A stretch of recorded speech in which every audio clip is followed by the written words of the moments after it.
SSTVಯಲ್ಲಿ ಜಾಹೀರಾತು ನೀಡಲು ಈ ನಂಬರಿಗೆ ಸಂಪರ್ಕಿಸಿ. ಮಸಾಲೆ ಜಯರಮಣ ಅಂದ್ರೆ ನನ್ಗೆ ಮಸಾಲೆ ಜಯರಮಣ ಅಂದ್ರೆ ಏನು ಅಂತ ನಾನು ಆಮೇಲೆ ಗೊತ್ತಾಯ್ತು ತೇಜ ಮಸಾಲೆ ಊರೋದು ಇವ್ರೆ ಅಂತ. ಬಿಗ್ ಬಾಸ್ ಅಲ್ಲಿ ಇದ್ದಾಗ ತೇಜ ಮಸಾಲೆ ಐಟಮ್ ಎಲ್ಲ ಗೊತ್ತಾಯ್ತು ಜಯರಾಮ್ ಕಂಪನಿದು, ಅದು ಸಖತ್ ಖುಷಿ ಆಯ್ತು. ಆಮೇಲೆ ಈ ಭಾಗಕ್ಕೆ ಬರೋಕೆ ಫಸ್ಟ್ ಟೈಮ್ ಬಂದಿರೋದು, ಅದಕ್ಕೆ ಮಸಾಲೆ ಜಯರಾಮಣ್ಣ ಅವರು ಕಾರಣ ಆಗಿರೋದು ಇನ್ನೂ ಸಖತ್ ಖುಷಿ ಆಯ್ತು. ಇವ್ರ ಪ್ರೋಗ್ರಾಮ್ ಮೊನ್ನೆ ಬೇರೆ ಅವರು ಈಗ ನಮ್ಮ ಮನೇಲಿ ಇರೋದೆಲ್ಲ ಇವ್ರದೇ ಮಸಾಲೆ ಜಯರಾಮಣ್ಣ, ಆ ಮಸಾಲೆ ತೇಜ ಮಸಾಲೆ ನೋಡಿದಾಗೆಲ್ಲ ಇವರೇ ನೆನಪಿರ್ತಾರೆ. ಅಣ್ಣ ಏನ್ ಹೇಳಕ್ ಇಷ್ಟಪಡ್ತೀರಣ್ಣ? ಇವತ್ತು ಇರಲ್ಲ, ಇದು ಯಾಕೆಲ್ಲ ಹಿಂಗ್ ಹತ್ರ ಸರಿ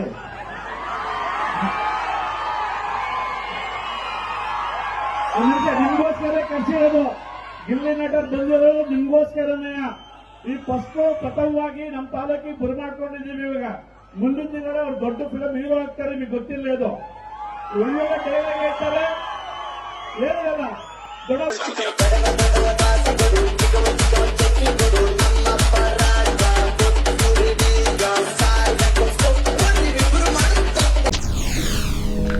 SSTV ಸಿನಿಮಾ ಜಗತ್ತಿನ ಕ್ಷಣ ಕ್ಷಣದ ಸುದ್ದಿಯೊಂದಿಗೆ.